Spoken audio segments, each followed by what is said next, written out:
या रक्षाबंधनला typical Marathi look नकोय?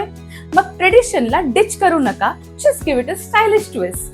पैठणी असो, नऊवारी असो किंवा नारायणपेठ, सारी ट्रेडिशनलच ठेवा, पण तिचे ड्रेपिंग थोडंसं कंटेम्पररी करा. तुम्ही प्री स्टेज धोती स्टाईल किंवा पॅन्ट स्टाईल ड्रेप ट्राय करू शकता. त्यामुळे तुमचा ट्रेडिशनल लुक लगेचच अधिक स्टायलिश आणि फॅशन फॉरवर्ड दिसेल. आता येऊया ब्लाउज कडे. प्रत्येक वेळी ट्रेडिशनल ब्लाउज घालायलाच हवा असं नाही. यावेळी कॉर्सेट, क्रॉप ब्लाउज, पेप्लम किंवा स्ट्रक्चर्ड जॅकेट सारखं काहीतरी ट्राय करा. कारण एक इंटरेस्टिंग ब्लाउज तुमच्या कम्प्लीट सारी लुकला इन्स्टंट अपग्रेड देऊ शकतो. ज्वेलरी मात्र मराठी ठेवायला विसरू नका. ठुशी, नथ, मोत्यांचा हार किंवा कोल्हापुरी साज, Marathi classics are always a yes.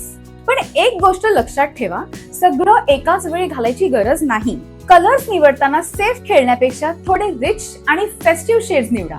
Rani pink, emerald green, royal blue, wine, mustard किंवा आयव्हरी हे कलर्स ट्रेडिशनल ही दिसतात आणि त्याच वेळेस तुमच्या लुकला एक प्रीमियम फॅशन फॉरवर्ड फील देतात. लुक कम्प्लीट करण्यासाठी हेअरस्टाईल सिम्पल आणि एलिगंट ठेवा.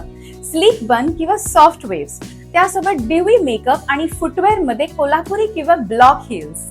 आता तुमचा लुक आहे Marathi roots with a modern fashion attitude. कारण या रक्षाबंधनला फक्त भावाला राखी बांधायची नाही, मराठी स्वॅग पण फ्लॉन्ट करायचा.